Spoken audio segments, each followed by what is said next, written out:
You have probably heard the pitch. At 60, you can salary sacrifice $25,000 into your super, pay 15% tax on it instead of your normal marginal rate, and still draw a tax-free income from a transition to retirement pension to cover your regular pay. Done right, that is a genuine tax saving of around $4,250 a year. Real money, and it is legal. But there is a number the pitch never mentions: $500,000. That is the total balance sitting in your super, where a rule called the carry-forward cap quietly switches off. Go $1 over it at the end of a financial year, and you can lose access to years of unused contribution room, sometimes for good. I will be honest, when I first heard about this transition to retirement strategy, I nearly made the same mistake myself. It sounded too clean. Sacrifice some salary, draw a tax-free pension, pocket the difference. Nobody mentioned what happens to your total balance once you add it all up. In this video, I want to show you exactly how the carry-forward rule collides with a transition to retirement pension, and why getting the order wrong could cost you more than the tax saving ever gave you. But the real question is, what happens the moment you try to use unused caps while you are already drawing that pension? Most people never ask that question, because the pitch stops the moment the tax saving is announced. Let me show you with a real example. One that plays out for people at exactly your stage of life. Meet Mick. He is 60, still working full-time, earning $100,000 a year, and has $480,000 sitting in super. His advisor suggested the classic move: start a transition to retirement pension, salary sacrifice $25,000 a year, and use the pension income to replace what he gives up in take-home pay. On paper, Mick saves roughly $4,250 in tax that year, the gap between his marginal rate and the 15% charged on contributions inside super. Here is the part nobody flagged for him. Mick also had $50,000 in unused concessional caps sitting from earlier years, caps he was planning to use eventually. The moment his $25,000 salary sacrifice landed, his total balance moved from $480,000 to $505,000, just over the line. And that line is not the annual contribution cap. It is a separate measure called the Total Superannuation Balance, checked every 30th of June, and fixed at $500,000 by the tax office. Cross it, and the carry-forward door shuts. Mick did not lose the caps he had already used. He lost every unused dollar sitting behind him, the ones he was counting on to catch up later. Why does this happen? Super has two separate gatekeepers, and the sales pitch usually only mentions one. The first is the annual concessional cap, set at $30,000 for the 2025 to 26 year. The second is the total balance test, and it governs whether you are even allowed to reach past that annual cap using unused years. Mick's transition to retirement pension itself was not the problem. The order he did things in was. He built up his balance with the sacrifice before checking what that same sacrifice would do to his balance test. The tax office does not send a warning letter when this happens. Your fund reports your balance at the end of the financial year, and the system quietly switches the carry-forward door shut in the background. It is a bit like your council rates notice arriving higher than last year because your land value moved. Nobody personally decided to raise it. The formula did. Same here. Your balance moved, and a rule most people have never read about changed what you are allowed to do next. Think about what that actually costs Mick. Those unused caps were not a rounding error. They were tens of thousands of dollars of future tax saving, gone the day his balance ticked past $500,000. He picked up a small guaranteed saving this year and quietly spent something worth many times more: the ability to catch up on unused caps for the rest of his working life. And there is a second cost sitting underneath this one, a cost most people never think to ask about: the tax on the earnings inside that same pension account while he stays under 65. I used to think a transition to retirement pension was close to a guaranteed win for anyone over 60 still earning a wage. Then, I watched a client's carry forward caps vanish in a single financial year because nobody checked the total balance before the paperwork was signed. I was wrong to treat it as one size fits all, and I have not made that mistake again. Here is a simple way to check it before it happens to you. 3 moves in the right order. The first move is knowing your total superannuation balance. Your fund's annual statement lists it, usually as at the 30th of June. Not your account balance today, your balance on that specific date. The second move is working out your headroom. If that balance sits under $500,000, the carry forward door is open, and you can use unused caps from as far back as the 2020 to 21 financial year, as long as the 5-year window has not expired. If it sits at or above $500,000, that door is closed for the coming year, no matter how much unused cap you are sitting on. The third move is deciding the order. If you are planning to use carry forward caps at all, use them before you start the pension, while you are still building your balance, and before the contribution has a chance to tip your balance test. Once the pension is running, any large contribution can push you over that same $500,000 line from the other direction. Go back to Mick for a moment. If he had used his $50,000 in carry forward caps first, while still in the build-up phase and before starting the pension, he would have saved roughly $8,500 in tax on that portion alone. At his 32% marginal rate against the 15% charged inside super, his balance would still finish the year above $500,000. But he would have banked that saving before losing the door, instead of losing the door and getting almost nothing for it. That is the cost hiding underneath this strategy. It is not the tax rate. It is the sequence. Get the order backwards, and a rule designed to reward people who are catching up on their super becomes the reason they cannot catch up at all. At Aussie Retirement with Bob, we do not just show you the tax saving on a transition to retirement pension. We show you the trap that most explainers skip, because walking through the full sequence takes longer than a 5-minute video. But even once you dodge the balance trap, there is a bigger question sitting underneath it. Should you even be running a transition to retirement pension past a certain age? Once you turn 65, the rules change completely, and staying in the wrong structure could be quietly costing you thousands a year in tax you no longer need to pay.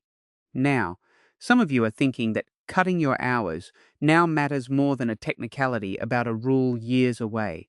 That is fair. But look at what staying in a transition to retirement pension actually costs you once you are past 60 and still a few years from full retirement. Inside a transition to retirement pension, earnings on your balance are taxed at 15%, the same rate as the accumulation phase you just left. That does not change until you actually retire, reach 65, or meet another condition of release, at which point the same account converts to an ordinary account-based pension and the earnings tax drops to zero. Picture 2 versions of Mick, 5 years apart. In the first, he keeps a transition to retirement pension running from 60 to 65, sitting on roughly $500,000, growing at around 7% a year before tax. The 15% earnings tax quietly shaves off a slice of that growth every year, and because the amount taxed away never gets the chance to compound either, the gap widens rather than staying flat.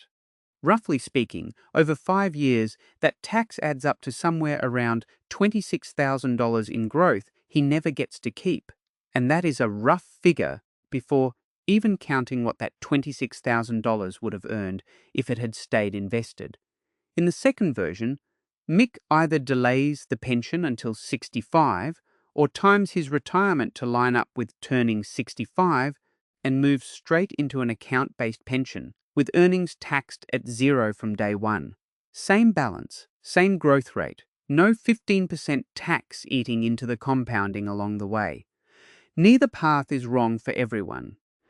If you need the income now, a transition to retirement pension still does its job, replacing take-home pay while you cut back your hours. But you should know what you are paying for that flexibility, because most people who start one at 60 have no idea the earnings tax follows them until 65, not until they stop working. If you want to reduce your hours now and avoid that tax drag later, there is a way to line both up. It starts with the one number we have already talked about, your total superannuation balance.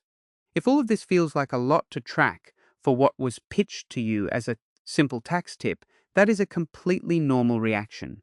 You are not missing some obvious detail everyone else already knows.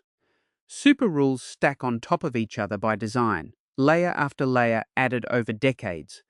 And most people your age are working full-time, running a household, and simply do not have the hours to read legislation for fun. There is also a quieter feeling underneath the confusion, and it is worth naming. Some of you feel a bit behind, like you should have sorted this out years ago. And asking a straightforward question now might expose that. It will not. Advisors see people walk in at 58, at 62, and at 66 with exactly this gap in their knowledge every single week. You are not behind. The system is built to make catching up feel complicated on purpose, not because you were careless. Here is one thing you can do that costs nothing and takes 30 seconds. Before you sign anything to start a transition to retirement pension, ask whoever is recommending it this exact question. What is my total superannuation balance, and how does this strategy affect my carry-forward caps? If they cannot answer straight away, that tells you something. It does not necessarily mean they are dishonest, but it does mean they have not actually run your numbers. They are running a template. I do not know every detail of your situation, but I do know this. Any advisor who moves you into a transition to retirement pension without walking through your total superannuation balance first is not putting your interests ahead of the sale. So you now have the framework, and you have the one question that separates someone who has actually checked your numbers from someone reciting a script. What does putting it into practice actually look like? And where do most people trip up along the way? Sarah is 61, earns $85,000, and had $420,000 in super when a friend's advisor told her to start a transition to retirement, pension and salary sacrifice $30,000 a year. Nobody asked about her carry-forward position first. When we checked, Sarah had $40,000 in unused caps from earlier years she had never used, caps she was hoping to lean on closer to retirement. Her balance test had room to move, so the immediate risk was smaller than mix. But the lesson underneath her case is the same one. Check the number before you commit to the structure, not after. Here is the order that keeps you safe. Start by getting your total superannuation balance as at the last 30th of June. Your super fund's annual statement shows it, or you can check it through your MyGov account linked to the tax office.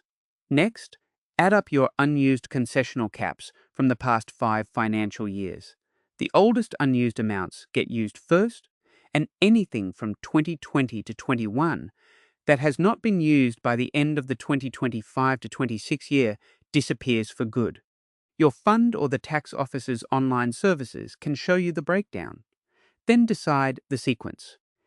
If your balance sits comfortably under $500,000 using carry-forward caps before you start a transition to retirement, pension locks in the saving while the door is still open.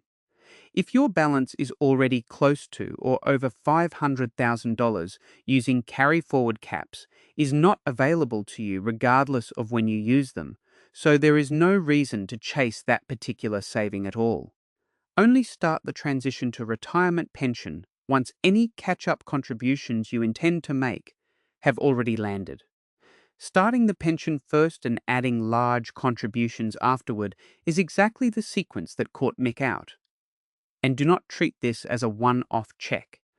Review your total superannuation balance every year at the same time your fund reports it because market growth alone can push you over $500,000 even without making a single extra contribution. The mechanism behind all of this is the same idea, repeated. Contributions made while you are still building your balance, before the pension starts, lock in the 15% contribution tax without the pension itself adding extra pressure to your total balance test at the same time. Once the pension exists, every dollar you add is being tested against a line that never moves, while your balance keeps growing around it. I know that is a fair number of moving parts for what sounded like a simple tax tip at the start of this video. Here is the upside. Once you have run through this check, you can use a transition to retirement pension with real confidence instead of hoping it works out. And if you are already 65 or past it, there is a simpler option again. Skip the transition pension altogether and move straight into an account-based pension, where the earnings tax is already zero from the first day. Here is what to take with you. A transition to retirement pension is a genuinely useful tool for someone still working past 60.